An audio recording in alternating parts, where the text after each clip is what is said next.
중독 심리 상담소 미친 변기.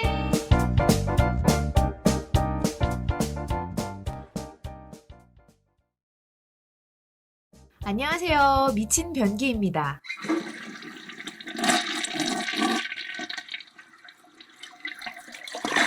케냐의 마라토너 윌슨 킵샹 씨께서 29일에 독일 베를린에서 열린 2013 베를린 마라톤에서 세계 신기록을 달성하며 우승을 차지했다고 합니다. 안녕하세요, 휴지님. 안녕하세요. 윌슨 킵샹님께서 왜 웃으세요? 아니, 발음이 되게 웃겨가지고. 근데 케냐에 최근에 올림픽에서 케냐에 비슷한 사람이 또 세계 신기록을. 이 사람이라고. 킵샹. 제가 좋아하는 그 선수가 하나 있어요. 그래요? 있어요. 되게 잘생긴 사람 한 명 있어요. 이 사람 아니고? 이 사람 아니고. 이렇게 어렵지 않아, 이름. 세계 최고 기록을 달성했다고 그러는데요? 그 전인가 보다, 그럼. 그 전인가 보다. 그래요. 예. 우리 인생도 흔히 마라톤에 비유합니다. 겁나 힘들구나. 네. 마라톤이 몇 킬로인 줄 아세요? 몰라요. 42.195km. 아까 그때 마라톤에서 그 어떤 남자 주인공이 맨날 42.195. 맨날 네. 얘기했던. 이 진짜. 거리를 세계에서 가장 빨리 뛴 사람을 우리는 세계 신기록이라고 표현하지 않고 세계 최고 기록이라고 표현한다고 해요. 최고 기록. 뭔가 좀 다르네요? 마라톤은 같은 거리 42.195를 뛰지만 그 나라마다 코스가 다르잖아요. 기후도 다르고 지형도 다르고 그래서 그거를 신기록이라고 여길 만한 비교할 수 없다. 그래서 최고 기록으로 쳐준다고 합니다. 신기하다. 그래서 우리 인생도 좀 이렇잖아요. 그쵸. 우리는 자신만의 코스를 달리는 인생의 마라토너인 거죠. 그렇죠. 네. 엄청 외롭네요. 외롭다는 느낌이 드시나 봐요. 네. 저는 혼자 끈질기다 다니잖아요. 이런 느낌이 들어요. 즐기다. 그렇구나. 네. 근데 마라토너들이 잘 달리려면 어떻게 해야 될까요? 운동을 해야겠죠? 힘을 기른다. 폐를 뭔가 이렇게 하게 한다거나 지구력을 향상시킨다거나. 그러게. 근데 사실 최고 기록을 달성한 마라토너들이 남긴 명언을 보면 최고의 적은 다른 사람이 아니라 나 자신이었다. 이런 얘기도 하고 또 땀은 거짓말을 하지 않는다. 이런 명언들도 남기고. 명언이네요. 그러니까 마라톤에서 끝까지 완주하는 거에 다른 선수들이 적이 아니고 나 자신과의 싸움이다. 우리 좀 많이 알고 있는 내용이긴 하죠. 그래서 약간 좀 그랬어. 내 표정이. 그랬구나. 그래요. 우리 자신이 자신에게 주어진 인생이라는 코스를 자기 페이스대로 달리는 거. 그리고 때로는 내가 가는 길이 힘겹게 느껴지고 다른 사람의 길이 좀 쉬워 보인다고 해도 그냥 내 페이스대로 내 마라톤, 나의 길을 완주하는 거. 이것이 우리의 삶이고 인생이지 않을까 그런 생각이 들어요. 맞아요. 우리 얼굴 생김새가 다 다른 것처럼 우리 삶도 사실 비교가 불가능한 거죠. 근데 이 말 되게 좋다. 이 문장 되게 좋다. 그래요? 네. 지금 내가 뒤처져 있다고 생각하거나 아니 내가 넘어져 있다고 생각해도 다시 일어나서 그냥 우리의 길을 걸으면 돼요. 맞아요. 나의 길, 나의 인생. 네. 고유하니까. 그래요. 그렇게 따지면 우리가 이 미친 변기에서 어떻게 보면 아픔을 다루고 또 중독을 다루고 있지만 우리 인생에 실패자는 없는 것 같아요. 없죠. 그냥 각자 자기 자신의 삶을 사는 것뿐이죠. 성공이라는 것도 어떻게 보면 기준이 너무 주관적이에요. 그치. 사람마다 다 다르잖아요. 성공의 기준이. 그쵸. 또 문화마다 다르고 다 사회적으로 다르기 때문에 그냥 우리는 우리 레이스를 달리면 돼요. 그럼 성공한 거네요? 그냥 내가 성공의 기준을 내가 만들면 되죠. 오늘 하루 만족하고 행복할 수 있는 거? 그거 성공. 그래요. 나는 그냥 그렇게 살면 될 것 같아요. 성공한 삶이네요. 네, 그 레이스를 그냥 즐기면 될 것 같습니다. 네. 오늘도 그 삶의 나의 마라톤 이야기 멋지다. 그 삶의 이야기 미친 변기에서 그 이야기를 한번 풀어가도록 하겠습니다. 좋아요. 그동안 다양한 주제를 다뤘는데 오늘 주제도 지난번에 다뤘던 것과 마찬가지로 오늘 주제는 알코올 중독입니다. 주제는 같지만 게스트가 다르잖아요. 맞아. 인생이 달라. 달라요. 진짜 달라. 예. 그래서 주제보다 중요한 건 바로 게스트분이 아닐까 싶어요. 맞아요. 그 단 한 분의 인생, 그 이야기를 오늘 들을 거예요. 좋아요. 네. 그래서 오늘 모신 분은 네. 보기에는 40대는 아닌 것 같고요. 20대로도 볼 수가 없어요. 30대로 추정합니다. 예, 오늘 모신 분은 아담님. 이름도 심상치가 않아요, 지금? 네. 이분은 30대 초반이시라고 들었는데, 알코올 그러네요. 중독이십니다. 사실 요즘에 젊은 분들 중에서도 이렇게 술 문제가 좀 많이 있죠. 네, 제 주변에도 좀 있어요. 제 주변에도 술 마시는 거지. 아무 일이 없어서 그냥 술을 마실 때도 있고, 그냥 술로 해결하는 사람들이 많은 것 같아요, 주변에. 그렇죠. 이게 기준이 뭐냐, 중독의 기준이 뭐냐, 이렇게 생각할 수도 있지만, 그거는 본인들이 더 잘 알 것 같아요. 내가 어떨 때 술을 마시는지, 술로 인해서 내 삶이 얼마나 파괴되고 있는지, 그런 것들을 스스로 알고 있지 않을까, 그런 생각을 해보면서, 알고 있죠. 예. 오늘 아담님은 일찍이 알코올과 어떤 성중독 이런 문제로 고통스러운 시간을 보내시다가 지금은 예, 회복의 길로 접어들어서 예, 하루하루 자신을 성찰하면서 그렇게 살고 계시다고 전해 들었습니다. 네. 예, 아담님의 삶의 이야기를 직접 들어보도록 하겠습니다. 네, 안녕하세요. 예, 안녕하세요. 네. 목소리 네, 예, 남자네요. 네, 네. 감사합니다. 본인 소개를 좀 해주세요. 예, 저는 이름은 아담이라고 지었는데요. 네. 왜 아담이냐 하면은 중독을 이용해서 삶의 주체자가 되려고 했고 나의 주체자가 되려고 했고 네. 제가 신을 조종하려고 했던 그런 나의 본성이 아직 남아있기에 네. 인류 최초의 인간 오. 아담이라고 이름을 지었습니다. 심오하다. 심오하다. 깊다. 오늘 괜찮다. 이야기 기대되는데요. 네. 어떤 중독, 또 어떤 고통스러운 삶이 있었는지, 예, 지금 나이가 젊으신 것 같은데, 시작이 어디서부터 시작될지. 저 같은 경우는 알코올 중독이 저를 가장 크게 이제 휘어 감았나요? 휘어감고 술의 종이라는 생각이 많이 들었습니다. 근데 이 알코올 중독이라는 게 살다 보니까 술을 마시다 보니까 성중독하고 굉장히 관련이 많더라고요. 그리고 네. 또 뭐 크게 나아가서는 지인들 중에는 뭐 이제 뭐 같이 겪고 있다가 약물 중독으로 빠지기도 하고 중독이 다 연관성이 있다는 생각이 많이 들었습니다. 네. 예, 저 같은 경우는 중학교 1학년 때 처음 술을 마셨거든요. 중1이요? 예, 중학교 1학년이면 14살 때인데 예. 14살 때 이제 술을 어떻게 배웠냐면 친구들하고 학교에 매점차가 들어오면은 그때 한참 이스트팩 가방 메고 다니고 그랬는데 오, 맞아. 그 매미 가방이라고도 하죠. 예. 이스트팩 가방 안에 이제 매점차가 들어오면은 친구들을 시켜가지고 네. 사장님이 물품을 넣을 때 네. 친구들이 가서 이제 차 뒤에 가서 소주를 훔쳐가지고 가방에 넣어가지고 오.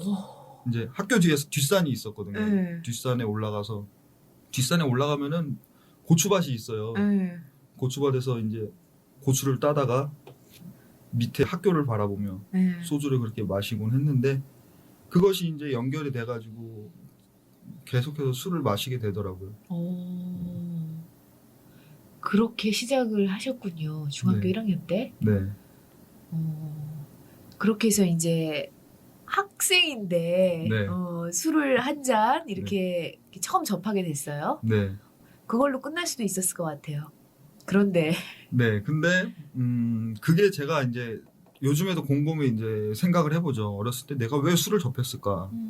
그러니까 중독을 앓고 있는 사람들 대부분의 입장이 내가 그때 처음에 이거 손만 안 댔으면은 지금 이렇게 물질의 종처럼 이렇게 살지 않을 텐데 그 왜 먹었을까를 생각을 하다 보니까 어린 시절로 거슬러 올라가더라고요. 그렇죠.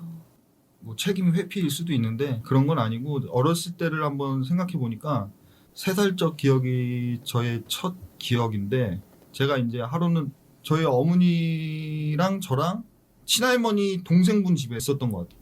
제가 이제 그 거실에서 실내용 자전거를 타고 있었는데 저희 엄마가 친할머니 동생분의 말 한마디를 듣고 기절을 하셨어요. 시집살이를 굉장히 심하게 하셨다 그러더라고요. 어머니가. 그걸 보고 제가 자지러졌죠. 그때 내가 느꼈던 게 지금 생각해 보니까 그걸 엄마의 기절을 엄마의 죽음으로 생각하지 않았나. 그렇지. 충분히 그럴 수 있었다는 생각이 들어요. 그래서 제가 뛰어가서 친할머니 동생분의 머리끄댕이를 붙잡고 막 자지러졌죠. 근데 그때 저희 친할머니께서 저를 막 이렇게 말리셨어요. 말리실 때 좀 아팠겠지만 꼬집히기도 하고 떼려고 그랬는데 저는 절대 안 났죠. 그 손을 머리끄댕이 잡은 손을. 근데 그때 제가 몸이 이렇게 아팠던 게 조금은 기억이 있는데 그게 이제 내 희생을 불사해서라도 내가 복수해야겠다. 그때 그런 분노가 저한테 처음 들어오지 않았나. 근데 이게 분노라는 게 어렸을 때 그렇게 한번 들어온 게 잠식되어 있다는 생각이 많이 들었어요. 그게 이제 중학교 1학년 올라가면서 이게 터지면서 그 분노라는 감정이 여러 가지 중독으로 표출이 되었던 것 같아요. 그렇게 됨으로써 뭐 술을 계속 이렇게 먹게 되었던 것 같습니다. 어릴 때 이제 그 첫 기억은 예. 죽은 줄 알았던 그 엄마를 막 그렇게 만든 사람에 대한 그 분노, 우리 엄마 네. 살려내 막 이런 거였던 것 같은데 네. 그 이후에도 또 연결되는 어떤 것들이 있지 않았을까 싶어요. 그 이후에는 일단 없었고 제가 어린 시절을 생각해 보니까 굉장히 감성적이었어요. 감성적이고 마음이 여리고 그 어린 시절을 이렇게 겪다 보니까 외로움하고 추위, 배고픔, 외로움이나 추위나 배고픔이 느껴질 때 술이 먹고 싶고 술을 먹음으로써 외로움이 해소되고 추위가 해소되고 배고픔이 해소됐던 것 같아요. 그리고 또 제가 얼마나 감수성이 예민하냐면은 어렸을 때는 항상 저 어렸을 때는 놀 게 그다지 많지 않았거든요. 근데 뭐 눈을 감으면은 지금도 보이는데 빨간색 점들이 하나하나가 살아있어요. 살아있어요. 네. 그게 지금도 가끔 보곤 하는데 어렸을 때 항상 그걸 보면서 놀았어요. 그러니까 어느 자리에서나 눈을 감으면은 이제 그 빨간색 그 무수히 많은 생물들이 나한테 뭐 만화도 보여주고 여러 가지 얘기도 해주고 그렇게 감성적이었던 것 같아요. 그리고 제가 분노가 계속 쌓였던 게 부모님의 이제 뜻하지 않은 제가 느끼는 거죠. 그러니까 네. 부모님은 그런 게 아니었을 수 있다는 생각이 드는데 편애에 대한 분노가 어린 시절부터 있었던 것 같고 또 어머니께서 굉장히 엄격하셨기 때문에 그거에 대한 분노가 많았던 것 같아요. 그래서 5살 때는 제가 이제 자살 시도를 한 적이 한 번 있고 자살 시도가 뭐 딴 건 아니고 어렸을 때 엄마가 밖에 계시고 저 혼자 집에 있었는데 넌 집에 가면 죽었어 뭐 이런 말씀을 하셨어요. 전화로. 그 전화를 받고 제가 5살인데 너무 불안한 거예요. 불안을 탈출하고 싶었는데 마침 뉴스를 딱 트니까 뉴스에서 이제 앵커가 말하기를 갓난아기가 잠을 자는데 이불이 얼굴까지 덮어서 질식했다 이런 뉴스가 나오더라고요. 그래서 그 뉴스를 보고 나도 죽음을 선택해야겠다. 5살 때. 그래서 이불을 뒤집어 쓰고 잤죠. 근데 뭐 기분 좋게 일어나긴 했지만 뭐 그런 게 있었고 7살 때도 태어나서부터 7살 때까지 또 이게 쌓이니까 이런 반응이 나오지 않았나 싶어서 말씀을 드리는데 7살 때는 한번 이런 적이 있었어요. 그러니까 걸어가는데 차도 옆에 인도를 걷고 있었는데 저랑 제 동생이랑 어머니가 이렇게 셋이 걷고 있었어요. 제가 어머니한테 그런 말씀을 드렸더라고요. 엄마, 동생은 태어난 지 얼마 안 됐으니까 차도에서 가장 먼 쪽으로 걷게 하라고. 그리고 그 옆에 엄마가 걷고 그다음 차도에서 가장 가까운 쪽은 내가 걷겠다고. 그래서 엄마가 어린 나이에? 7살짜리가 그랬던 기억이 있어요. 저희 엄마가 저한테 너는 왜 그런 말을 하니? 이러니까 엄마는 내 동생 키워줘야 되고 나는 많이 살았잖아. 뭐 이렇게 얘기를 했던 것 같아요. 그래서 지금 생각해보면 이게 나 자신을 소중히 여기지 못했던 게 그런 마음이 있어서 중독으로 연결되지 않았나 그런 생각이 듭니다. 아니 그 어린 나이에 그 어린애가 할 생각이 아니거든요. 네. 어린이로서 한참 천진난만하게 살아야 되는데 그 그렇죠. 아이는 뭐가 그렇게 걱정이 되고 뭐가 그렇게 그랬던 것 같아요. 일단 부모님에 대한 편애에 대한 그 시선하고 부모님의 엄격한 교육 많이 혼났거든요. 예전에 또 생각을 해보면 7살 때인 것 같아요. 이것도 엄마한테 맞다가 맞으면서 엄마 말은 안 듣고 생각을 했어요. 난 지금 맞고 있지만 나는 사실 놀이터에서 철봉을 하고 있다. 근데 정말로 그때 당시는 그렇게 생각을 하고 나니까 아픔이 별로 좀 감소가 된다는 걸 느꼈던 것 같아요. 그래서 몇 차례 더 그 방법을 써먹었던 것 같고 물론 뭐 좋은 기억도 많죠. 좋은 기억도 많은데 이런 것들이 내 삶을 중독으로 이끌지 않았나 이런 생각을 해보면 한 번 더 회상해 봅니다. 3학년 때 초등학교 3학년 때 동생이 한 번은 이제 동네 친구보다 조금 나이 많은 나보단 나이가 어리고 맞고 왔어요. 맞고 와가지고 제가 가가지고 너 왜 맞고 왔어? 이러면서 제가 동생을 따라갔죠. 제가 초등학교 3학년 때 음. 따라가가지고 너 때린 놈 누구야? 그러니까 저놈이 때렸다 이렇게 손가락질을 하더라고요. 그래서 제가 너 임마 일로 와봐 이런 다음에 제 동생 보고 너 쟤한테 맞았어? 이러니까 맞대요. 너 임마 네가 맞은 만큼 때려 이랬어요. 그러니까 제 동생이 가서 때리더라고요. 그 녀석이 맞았잖아요. 제 동생을 먼저 때렸던 놈이. 제가 걔가 또 억울해 보여가지고 너 맞으니까 억울하지 이러니까 억울하대. 그래서 그러면 너 와가지고 네가 맞은 만큼 다시 나를 때려. 그러면 이 사건은 무마가 되는 거야. 이런 식으로. 제 자신을 정말 소중하게 생각을 못했던 것 같아요. 아니 그 어린 그 초등학생이 할 생각도 아니에요. 그것도. 그렇죠. 초등학교 3학년이면은 뭐 이제 뭐 10살 10살이니까 10살짜리가 할 행동은 아니죠. 그러니까 네. 어린 나이에 동생을 지켜야 한다는 과도한 책임감. 예. 그것이 이제 맞벌이를 하시는 부모님에게 저도 모르게 무언의 지시를 받은 것들이 나타난 것이 아닐까 이런 생각을 해봅니다. 도로에서 네. 엄마하고 동생은 저쪽으로서 내가 차랑 가장 가까운 곳에 서 있을게. 이것도 마찬가지고 내가 가족을 지켜야 된다. 네. 내가 동생을 지켜야 된다. 그리고 어렸을 때 기억까지 더듬으면 내가 엄마를 살려야 된다. 그 어린아이가 얼마나 무거웠을까요, 마음이. 묵직한 그렇죠. 게 이렇게 네. 있었던 것 같아요, 어렸을 때. 근데 뭐 어렸을 때는 그런 걸 별로 자각은 못했던 것 같고 그리고 5학년 때는 저희 가족 4식구하고 아버지 친구분 식구하고 2식구가 이제 놀러를 갔어요. 네. 저 초등학교 5학년 때. 물살이 계곡으로 놀러 갔는데 물살이 굉장히 세더라고요. 세고 장마가 지나가고 난 뒤라서 이제 깊이를 가늠할 수 없는 거죠. 갑자기 깊어지고 막 이런 상태인데 아버지한테 이제 제가 제 동생하고 놀러 갔다 오겠다고 얘기를 한 뒤 둘이 이제 놀러 갔는데 물살이 너무 세더라고요. 그래서 제 동생 보고 선을 그어주면서 여기 이상은 들어오지 마라. 형은 놀다 올게. 이러고 들어가는데 순간 빠진 거예요. 한 2걸음 걷자마자. 물에 빠져가지고 막 오르락 내리락 하고 있는데 떠내려가면서 막 물 먹으면서 막 그러고 있는데 물 밖으로 이제 아버지가 저희를 발견한 게 보였어요. 저랑 제 동생을. 좀 있으면 살겠다. 아버지가 살려주겠다. 했는데 알고 보니까 제 동생도 빠진 거였어요. 근데 아버지가 막 뛰어오시더니 동생만 구하는 거예요. 그래서 저는 막 오르락 내리락 하면서 그걸 봤죠. 나도 구해주겠지 했는데 아버지가 저를 구하러 안 들어오시더라고요. 그래서 막 진짜 이거 나 이러다 죽겠다 이런 생각을 하는데 순간 머리를 스치는 생각이 계곡이니까 물은 밑으로 계속 떠내려가니까 그래 바위가 있으니까 바위를 잡아야겠다. 바위를 잡고 이제 겨우 올라왔어. 제 동생이 나와서 주변을 딱 봤는데 동생이 기절을 했더라고요. 물을 많이 먹어서 그런지 나중에 뭐 다행히 괜찮아졌지만 근데 아버지가 동생이 그렇게 정신을 잃은 거에 대해서 화가 나셔가지고 저한테 돌을 막 던지더라고요. 정말 그 돌을 맞으면서 제가 생각을 했던 게 내가 이 돌을 맞아서 죽어야 되나 물에 빠져서 죽어야 되나 어떡해, 나 너무 슬퍼요. 그렇게 갈등을 했었는데 아무튼 그때도 울지는 않았어요. 울지는 않았는데 언제 울었냐면 그날 저녁 때 동생이 구급차가 실려갔다 와서 동생이 다 같이 저녁을 먹는데 저녁을 먹었어요. 먹고 나서 혼자서 이제 자동차인 데로 갔죠. 문 잠그고 그때 펑펑 울었던 기억이 있습니다. 네. 뭐 이런 것들이 쌓여서 이제 제가 집에서는 별로 내색을 안 했는데 그렇게 뭐 초등학교까지 보내고 중학교 1학년 때까지 굉장히 순정적이었어요. 마음도 여리고 부모님한테도. 예, 부모님께 굉장히 순정적이었고 가족을 먼저 생각하고 그랬는데 중학교 1학년 때 딱 한 번 싸웠거든요. 딱 한 번 싸웠는데 싸운 대상이 학교 짱이었던 거지. 중학교 때. 네. 걔를 이기니까 제가 짱이 되는 거죠.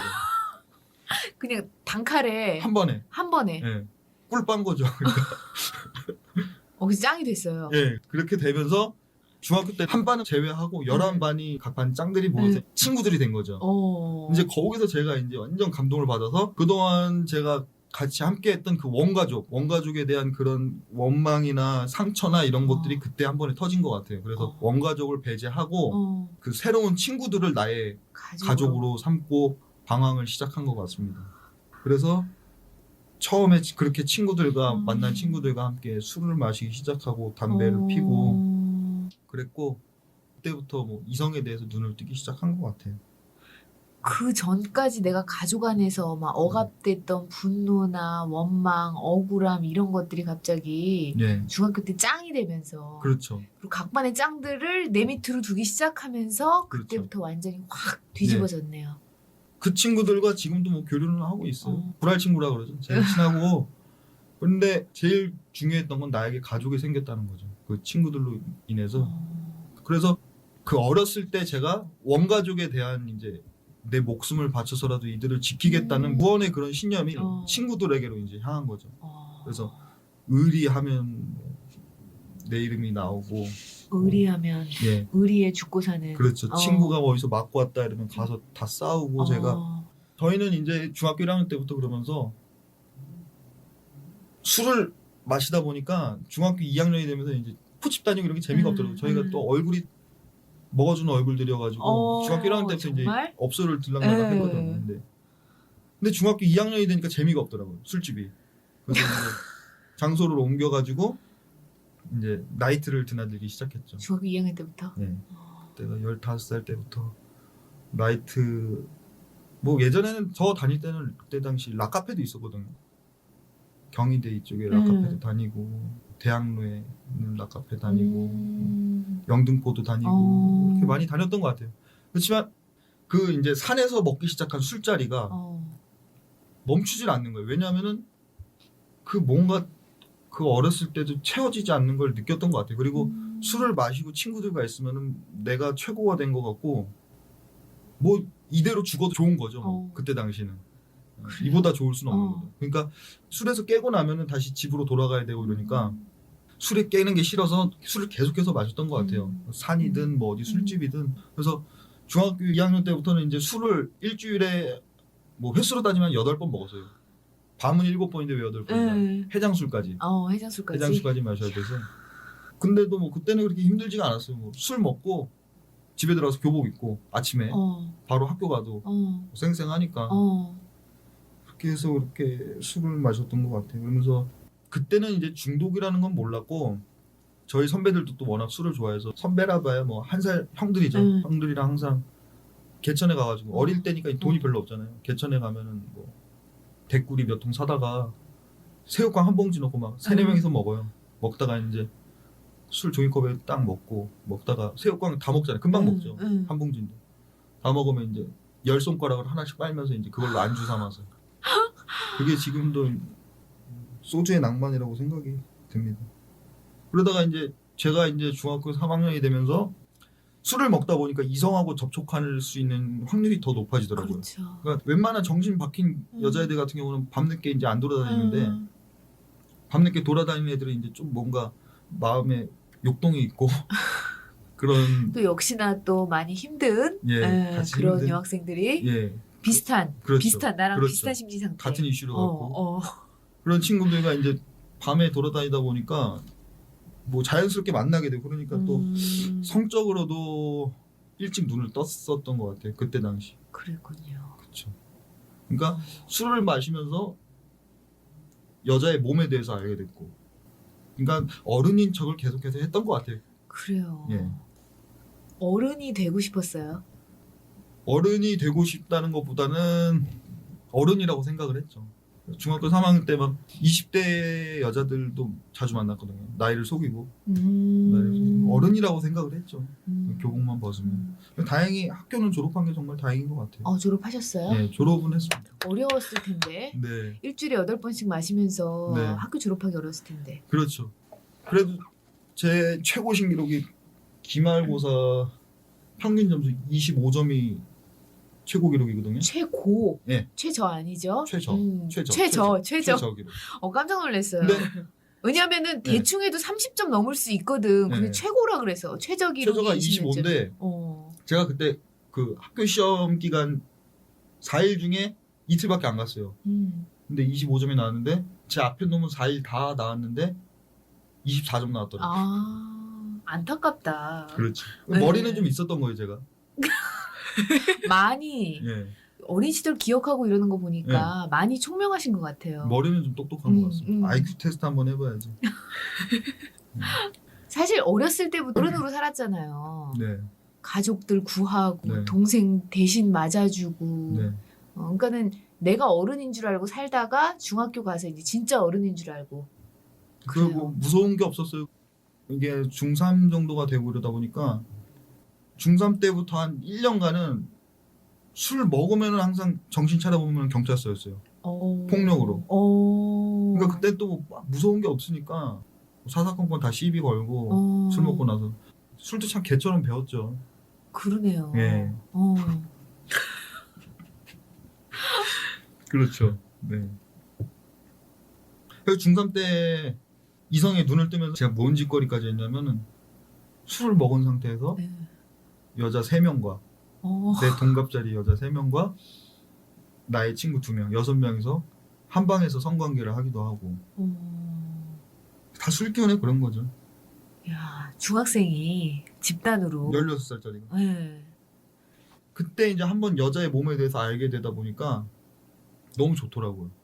좋다는 그런 거보다는 뭔가 성취감? 섹스에 대한 맛은 정확하게 모르는데 뭔가 성취감이 있었어요. 그래서 내가 진짜 어른 된 것 같았어요. 그렇죠. 그런 마음도 있고 뭔가 인생에 대해서 나는 알고 있다라는 그런 성취감이 있었던 것 같아요. 그래서 그때는 이제 또 나이가 어리다 보니까 그 이성을 접하기가 쉬웠어요. 굉장히 탈선하는 이성들도 많았고 그래서 이제 저는 그때 막 별 노하우가 다 있었어요. 친구들이 와서 저 여자랑 자고 싶은데 어떻게 해야 되냐 저한테 상담을 받을 정도로 제가 뭐 노하우를 전수해주고 그런 게 있었습니다. 또 그때 당시 이성들이 집 나온 친구들이 굉장히 많았어요. 아이고. 자취방이라고 자취방에서 술판도 많이 벌이고 또 그 이성들 때문에 뭐 싸움도 많이 나서 패싸움도 하러 많이 다니고 바닷가를 여름에 놀러 가잖아요. 성수기 때 놀러 가는 이유가 무조건 이성이랑 잠자리를 하기 위해서. 그 나이에 그렇죠. 그래서 항상 이런 말도 있었어요. 뭐 여름에 바닷가 갈 때 머리 염색하면 짱이다고. 짱 된다. 하여튼 바닷가 가는 이유도 술을 마시고 이성 교제를 하기 위해서 그렇게 갔던 것 같습니다. 그렇게 살다가 고등학교 1학년 때. 아직 중학교 생활이었죠. 네, 그렇죠. 예, 맞아요. 아직 중학교 3학년. 고등학교 1학년 때 올라가서 이제 제가 그때 당시 뭐 채팅도 있었어요. 그랬겠죠. 그 화상 채팅이 그때 막 뭐야 오마이러브인가 뭐 그런 채팅들이 있었는데 이제 친구 자취방에서 이제 친구가 이제 여자들을 그 채팅으로 꼬셔서 방에서 같이 술을 마시고 잠자리를 하고 고등학교 1학년 때 그렇게 지냈던 것 같아요. 그렇게 지내다 보니까 고등학교 1학년 때 이제 임질이라는 성병에도 걸리고 참 그때 고생 많았죠. 의료보험 카드를 아니 잠깐만 웃으면 안 되는데 죄송해요 아담님 너무 태연하게 저런 얘기를 하는데 어떻게 반응해야 될지 좀 당황했네요. 예. 계속 고생 말합니다. 많았어요. 고생 많았네요. 그렇죠. 그게 참 애매해요. 고등학교 1학년 때 임질 걸리면은 의료보험이 일단 아버지한테 소속이 돼 있다 보니까 비뇨기과를 간 게 제 이름이 찍혀서 나오면은 집에 걸리는 거잖아요. 부모님 뭐 그 정도까지 모르셨기 때문에 아무튼 친구 의료보험 카드로 이제 친구라고 속이고 그 임질을 치료를 받았는데 아무튼 그 친구가 나중에 부모님한테 걸려서 혼났다는 아이고. 그런 일이 뭐 있었습니다. 중학교 3학년 때부터 제가 이제 동아리를 만들었어요. 알콜 프라이데이라고. 아이고. 금요일이 되면 이제 맛집을 찾아다니면서 알코올을 함께하는 술을 함께 섭취하는 그런 동호회를 제가 만들어서 결성을 해가지고 회원들은 주로 어떤 분들인가요? 회원들은 이제 뭐 저처럼 나약한 사람들이죠. 뭐 그때 당시 나약한 인간들 함께 많이 힘든 그렇죠. 그런 청소년들? 그렇죠. 16살짜리들 친구들과 그렇게 다니다가 이렇게 술을 많이 마시다 보니까 근데 이때까지 사실 몰랐어요. 내가 좋아서 마시는 거기 때문에 그때 뭐 이때 당시 제가 피도 한번 토했거든요. 술을 마시고 아침에 했어요, 그 나이에? 아침에 피를 토했는데 별로 심각성을 자각을 못했던 것 같아요. 그렇게 방탕한 생활을 하다 보니까 한 번은 그렇게 생활하고 있는데 아버지가 돌아가실 뻔한 적이 있거든요. 아버지가 그러니까 저희 집이 저를 이제 못 받아주겠다는 그런 입장이었어요. 그래서 그런 방탕한 생활을 할 때 그렇죠. 충분히 그럴 수 부모님 있었을 것 입장에서. 같아요. 그래서 전에도 제가 집을 한 고등학교 1학년 때까지 한 15번 나왔던 것 같아요. 집을 정말 자주 나왔어요. 아무튼 뭐 이렇게 지내다가 고등학교 1학년 올라가면서 부모님께서 이제 이민을 결심하시죠. 어. 없는 돈에 빚을 내서. 왜냐하면 나를 친구들로부터 끊어야겠다. 그렇지. 이런 생각이 있어가지고 어. 이민을 가는 당일날 침대를 빼다가 저희 아버지께서 베란다에서 떨어지셨어요. 떨어지셨는데 머리를 다치셨는데 근데 이게 치료가 가능했는데 네. 의료사고가 나가지고 네. 돌아가시게 될 뻔했죠. 어. 근데 더 웃긴 거는 병원에서 이제 의사 선생님께서 장례치를 준비를 해라. 가족들에게 그런 말을 해줬는데 저는 그때 당시 왠지 모르겠지만 아무런 감정이 안 들었어요. 뭐 슬프다거나 화가 난다거나 죄책감에 뭐 있다거나 아무런 감정을 느끼지 못했고 그때 역시도 마찬가지로 이성들과 어울리면서 술을 마시러 다니고 그 상황에서도. 그렇죠. 정신이 드는 그런 저한테 자극적인 게 아니었어요. 저한테 자극은 뭐 술 마시고 이성들과 관계를 하고 그 밖에 거는 저한테 아무런 자극이 되지 않았다는 생각이 많이 들더라고요. 그래서 아버지가 돌아가신다 그래도 뭐 크게 동요가 되지 않았어. 그러면서 중학교 3학년 때부터 이제 제가 집을 나오니까 아르바이트를 많이 했어요. 아르바이트를 많이 하는데 뭐 중국집에서 배달도 많이 하고 간간히 그린파크라고 또 유원지가 있거든요. 그 유원지가 있는데 이제 썰매장을 개장을 하면 거기서 일을 하는데 거기서 일하시는 분들이 다 건달들이에요. 동네. 그분들하고 이제 삼촌 하면서 어울리면서 맨날 또 술판이죠. 술을 그러니까 어딜 가도 다 술자리밖에 없는 거예요. 다 술 좋아하는 사람들만 내 친구들인 거고. 그런 데로만 계속 나는 그렇죠. 갔네요. 그렇죠. 그러니까 술을 안 마시는 사람하고는 어떻게 교제하는지 몰랐던 것 같아요. 그렇죠. 그렇게 뭐 지내다가 예 그렇게 지냈습니다. 와, 아니 어렸을 때는 그렇게 책임감 가지고 네. 정말 가족들만 생각하면서 살았는데 네. 중학교 1학년 때부터 반전이 일어나네요. 인생에. 그래서 완전 그러니까 책임감을 가졌는데 반대로 이게 작용이 됐나 봐요. 완전히 다 이제 가족을 저버리고 예. 아버지가 위독한 상황에서도 나는 다 필요 없어. 네. 완전 반대로 간 것 같아요. 이 원동력이 뭘 거라 생각해보니까 제가 아까 3살 때 말씀드렸죠. 네. 그 3살 때 그 분노랑 밀접한 관련이 있지 않나. 그러니까 그때 당시 느끼는 분노가 1이 온전한 상태. 10이 최상의 분노 상태라면은 제가 자전거를 3살 때 타고 있었으니까 1이었잖아요. 온전한 상태. 근데 어머니의 기절을 보고 죽음으로 받아들이고 최상의 분노의 상태 10으로 된 거잖아요. 한순간에. 그게 이런 식으로 저한테 표출이 되지 않았나. 잠식하고 있다가 그런 생각이 많이 듭니다. 그러면서 고3 때는 한번 또 제가 무료로 해외여행을 간 적이 있어요. 그건 또 무슨 사건인가요? 그거는 이제 제가 아는 지인분의 선처죠. 배려로 같이 함께 여행을 갔는데 여행을 가서 14박 15일 있었는데 관광을 안 했어. 그럼 뭐 하셨어요? 면세점에서 양주를 사다가 14박 15일 동안 이제 그 도박 중에 훌라라고 있거든요. 훌라를 14박 15일 동안 치면서 이야. 계속 술만 왕창 마셔댔고. 뭐 하러 가셨어요, 해외에? 저는 이제 선처로 죄송해요. 네. 들었는데 선처로 가셨다. 네네. 가셔서 네. 다른 구경이나 이런 거 전혀 관심이 전혀 없어요. 안 했어요. 네. 전혀 스페인으로 나는 갔었는데 그 좋은 나라를 갔는데 네. 전혀 관심이 없었죠. 유럽의 그 아름다움도 나는 관심이 없어요. 그렇죠. 오로지 술. 예, 14박 15일. 그 중에 최장 기록이 2박 3일이죠. 2박 3일 동안 잠을 안 자고 술을 마신 거죠. 그때 나이는 고3, 19. 예. 네, 그렇게 지내다가 다행히 예. 대학을 진학을 했어요. 정말 감사한 일이죠. 대학을 진학을 했는데 군대를 준비하면서 1년간 다니고 휴학을 하고 아르바이트를 했죠. 아르바이트를 또 어디서 했냐면은 북창동이라고 있어요. 예. 유흥업소. 예. 그 룸사롱 일대가 있는데 그쪽에서 이제 아르바이트를 하면서 이제 또 제가 영업을 했거든요.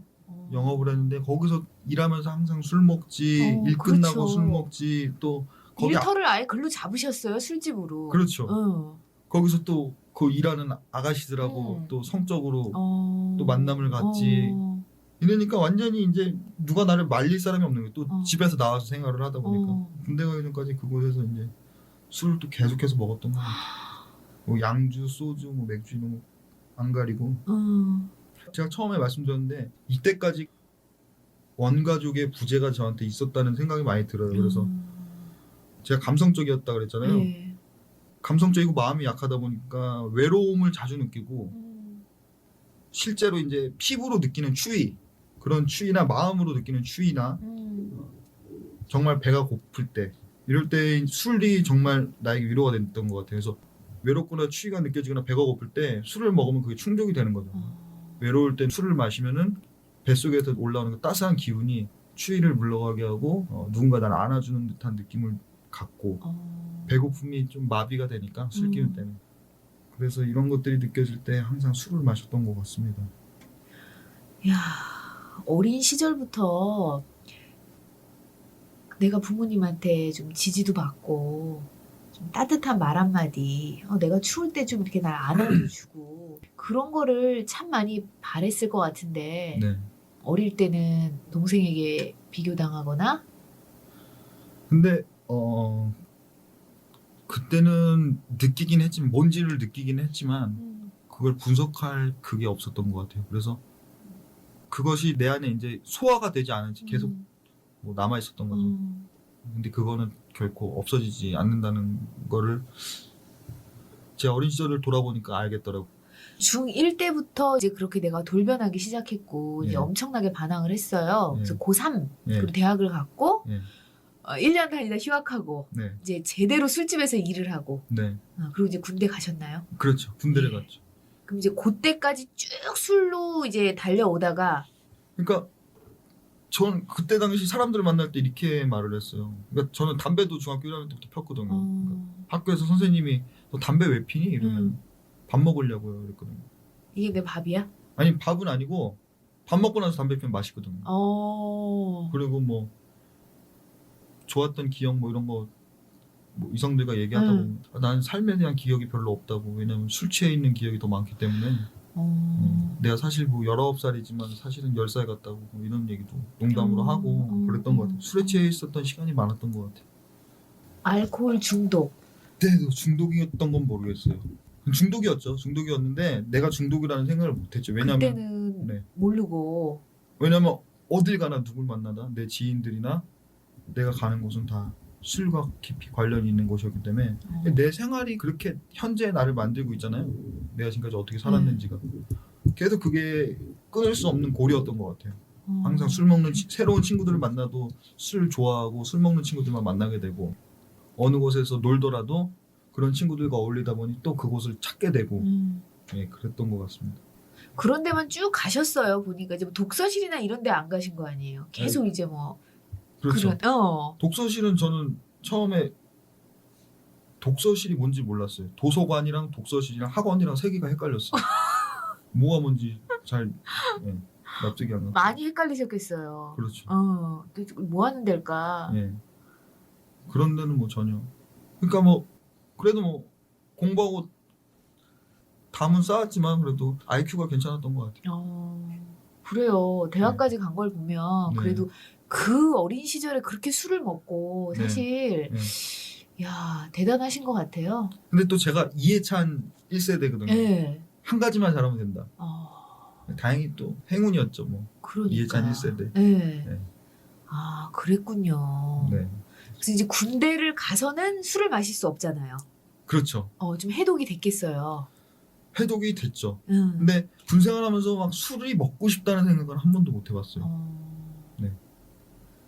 거기 생활 군 동안. 생활은 어땠었기 때문에 네. 술이 고프지 않았던 것 같아요. 군 생활은 제가 후방에서 했어요. 후방에서 하다 보면 이제 전방은 훈련이 힘든 대신에 내무 생활이 편하고 후방 같은 경우는 훈련은 안 힘든데 내무 생활이 힘들고 인간관계에 더 부딪히는 요소가 훨씬 많죠. 후방 부대일수록. 제가 인간관계에 대해서 굉장히 너무 힘들었어요. 왜냐면은 그 북창동에서 일할 때 사람을 대하는 상술에 대해서 많이 배웠거든요. 그러니까 그런 걸 쓰다 보니까 저를 이제 진실성 없게 볼 수밖에 없었던 것 같아요. 무섭게 그렇죠. 좀 그렇게 보였나? 좀 심리적으로 이 사람을 어떻게 조절해야 될까, 내가 어. 그런 것들을 거기서 배웠던 거를 군 생활을 하면서 자연히 그런 게 나오다 보니까 진실성이 좀 없다고 이렇게 생각이 많이 됐던 것 같아요. 그래서 속으로는 항상 뭐 가시를 품고 있는 그런 존재로 생각을 했던 것 같아요. 그래서 고참들에게 갈굼을 굉장히 많이 당했는데 훈련소 생활 때부터 굉장히 힘들었어요. 힘들어가지고 육체가 일단 힘들다 보니까 머릿속으로 생각했던 게 술 생각은 뭐 전혀 안 나고 인생 이게 장난 아니구나. 이게 힘드니까 느껴지더라고요. 인생이 장난이 아니구나. 그럼 내가 이제 지금처럼 살 수 없는데 뭘 하고 살아야 될까? 그 생각밖에 안 했던 것 같아요. 그래서 일병 정규가 때까지 그 생각만 하다가 뭐 나와서 들어가서 인생 이제 어떻게 살아야 되나? 네, 결정을 하고 내 직업에 대해서 결정을 하고 일병 정규가 때 결정을 하고 그때부터 이제 군 생활을 하면서 많이 공부를 했던 것 같아요. 고참들한테 많이 욕을 먹고 이랬는데도 그때 당시 내 생각은 내가 남한테 욕먹는 게 두려워서 내가 하고 싶은 일을 못하면 병신이다 이런 생각을 했기 때문에 그 욕먹는 걸 들으면서도 항상 내 할 일을 하고 내가 공부하고 싶은 거 하고 그렇게 지내면서 전역을 했습니다. 전역을 하고 나서 내가 하고 싶은 일에 대해서 더 매진을 하기 위해서 정말 잘하는 전문가를 찾아가서 이렇게 배웠어요. 배우면서 배우려면 돈을 내야 되잖아요. 그게 50만 원이었는데 그 돈을 벌기 위해서 이제 아르바이트를 했죠. 아르바이트 해갖부터 이제 녹지 배달을 그러니까 하고. 약간 좀 건전한 걸로 바뀌었네요, 그쵸. 이제. 다시 돌아가고 싶지 않아서. 네. 야, 군 생활 동안에 네. 많은 걸 네. 깨달았던 것 같아요. 그러니까 육체가 힘들고 뭐 정신적으로 이렇게 갈굼당하고 막 이렇게 힘들다 보니까 똑같이 살 수는 없다. 그리고 군 생활에서 느꼈던 거는 그 유흥업소에서 일할 때 내가 배웠던 그 심리적인 기제나 뭐 사람을 어떻게 다루는 상술이나 이런 게 무효하다. 통하지 않는다. 가장 중요한 건 진실이라는 것을 군 생활 동안 알게 된 것 같아요. 그래서 그때 많이 직업을 결정할 때 진실된 일을 하고 싶다는 생각을 많이 했죠. 이야. 네. 한참 이렇게 막 술을 마시면서 유흥업소에서 일하기까지 또 다른 어떤 길이었다면 군대에서 내가 술 없이 처음 살아봤잖아요. 네. 아, 물론 이제 아동기 때는 술 없이 살았지만 네. 술 없이 처음 살면서 아 인생이 이게 쉬운 게 아니구나. 네. 이걸 처음으로 좀 느꼈을 것 같아요. 그- 예전에는 인생이 힘들면 술 마시면 되잖아요. 잊어버리잖아. 오늘 네. 하루. 근데 모든 것을 그냥 맨정신으로 버텨야 되니까 그렇지. 그런 생각이 많이 들었던 것 같아요. 녹즙 배달 시작하셨어요. 강남에서 녹즙 배달하면서 근데 제대하고 3일 있다가 바로 시작한 것 같아요. 왜냐하면 그때 목표가 확실했기 때문에 하고자 하는 일에 대한 욕심도 있었고 근데 그러면서 제가 이제 했던 일이 뭐냐면은 그동안 그렇게 제 주위에는 다 술 먹는 친구들밖에 없었잖아요. 그렇죠. 군대에서 휴가를 나와도 항상 다 술 먹는 친구들. 제가 이제 나오자마자 모든 친구들에게 연락을 싹 끊었어요. 끊고 제가 하는 일이라고는 오직 녹즙 배달. 정말? 내가 직업으로 결정한 그 일에 대한 레슨이죠. 레슨을 배우는 거, 그걸 배우는 거, 그리고 집 이 세 가지밖에 안 했어요. 모든 관계를 다 끊고. 부모님이 깜짝 놀라셨겠어요. 그랬죠. 근데 문제는 저는 모든 삶의 포커스가 이제 제가 하고 싶은 일에 있었잖아요. 근데 문제는 그거였어요. 그러니까 모든 걸 이렇게 뭐라 그래야 되지? 내포하지 못하고 그것만 생각한 거예요. 그것만 생각하다 보니까 그때 당시 내가 죽고 싶을 때 그게 언제냐? 그 레슨을 받고 있는데 내가 잘 못하면 내가 너무 죽고 싶은 거예요. 야. 근데 그걸 누구한테 얘기할 사람이 없으니까 연락을 끊었지. 혼자서 술을 먹기 시작했죠. 혼자서. 네. 그러니까 내가 모든 희노애락은 그 내가 받는 그 레슨에 있었어요. 그날 내가 레슨을 어떻게 받았냐, 선생한테 어떤 얘기를 들었냐에 따라서 그 다음 레슨이 있기까지 내가 힘들고 좋고 슬프고 했던 것 같아요. 그 모든 거를 그 스트레스를 이제 혼자 술 먹으면서 공책을 갖고 다녔어요. 술 먹을 때 3시간이고 4시간이고 먹으면서 공책에 항상 다 썼어요. 근데 그때 뭐 녹즙 배달하니까 돈이 뭐 있겠어요. 돈이 없으니까 항상 뭐 길거리에서 이제 술 슈퍼에서 사다가 이렇게 술을 마시고 그랬는데 그게 혼자 이제 술 먹기 시작한 시초가 된 것 같다는 생각이 많이 들어요. 레슨 받으면서 네. 어떻게 보면 레슨에다가 또 목숨을 걸었잖아요. 그렇죠. 술로 달리다가 이제 레슨으로 이제 또 내가 목숨을 걸었는데 거기서 괴로움이 올 때 내가 이걸 어떻게 다뤄야 될지 몰랐네요. 그렇죠. 다시 또 술을 그 찾게 방법을 되고. 몰랐죠. 몰랐고 그리고 오로지 내가 목숨을 건 건 그 레슨 하나밖에 없기 때문에 이게 잘못되면 내 인생이 다 잘못되는 거예요. 그 하루의 레슨, 그 타임이. 그렇기 때문에 정말 내 목숨을 걸고 했던 것 같아요. 그때부터 한 9개월, 10개월여간 다시 학교에 복학하기 전까지 그때까지는 그렇게 살았습니다. 그때 혼자 술을 굉장히 많이 마셨죠. 학교 복학하기 전. 그러니까 그때는 제 안에 외로움도 분명히 있었던 것 같아요. 외로움, 뭐 추위, 배고픔 그런 게 다 있었죠. 그러네요. 그렇죠. 그때 술을 혼자 많이 마셨던 것 같습니다. 그러니까 친구들하고도 연락을 끊은 상태였고 네. 그러니까 많이 외로웠을 것 같고 그동안의 삶하고 이렇게 정리하는 과정에서 네. 내 괴로움을 또 달래줄 거는 술밖에 없었고 그때 술을 다시 마시기 시작하면서 난 또 술을 마신 거네요. 그때 당시는 술에 대한 그 뭐 중독이나 뭐 이런 것까지 생각은 하지 못했고 오히려 유익하다고 생각을 했어요. 술이 유익이다. 혼자 감상에 빠질 수 있고 나 자신을 돌아보는 계기가 됐어요. 왜냐면 혼자 술을 마시면서 뭔가를 써야 된다는 그 행위를 해야 된다 보니까 쓸데없는 말은 쓸 수가 없는 거예요. 종이에다가. 왜냐면 나만 볼 수 있는 거기 때문에 나의 정말 안 좋은 점이나 못하고 있는 점 뭐 그 직업에 한해서죠. 그런 것들에 대해서 정말 많이 돌아볼 수 있는 계기가 됐던 것이라고 생각을 했죠. 그때 당시는. 근데 네. 술이 꼭 들어가야 그 네. 노트에다가 내 감상을 적을 수 있나요? 술이 없이도 할 수 있었을 텐데. 할 수 없었을 것 같아요. 네. 다시 살아도. 왜냐하면 춥고 배고프고 외로웠으니까. 그 외로움 좀 느끼기가 네. 여전히 좀 힘들었고. 네, 그렇죠. 근데 지금 생각해보면 해소도 안 됐던 것 같아요. 그때 술을 먹었던 게 단 한 번도 술을 마시고 나서 내 정말 마음속 깊은 곳에 있는 외로움이나 뭐 배고픔이나 추위가 단 한 번도 해결된 적은 없는 것 같아요. 그냥 마비시키는 것 뿐이지. 그렇죠. 네, 그런 생각이 드네요. 술을 한 잔 마신다고 외로움이 한 잔만큼 해소된다면 네. 얼마나 좋겠어요. 한 잔만 마시면 돼요. 문제는 한 잔만 마시면 되는데 저는 그게 안 되죠.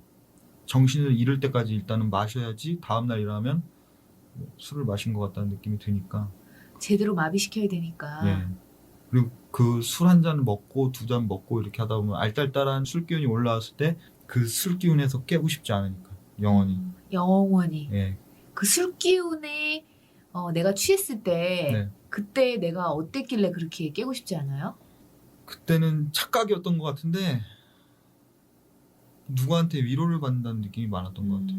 나를 따뜻하게 해주고 나를 기분 좋게 해주고 나를 달래주는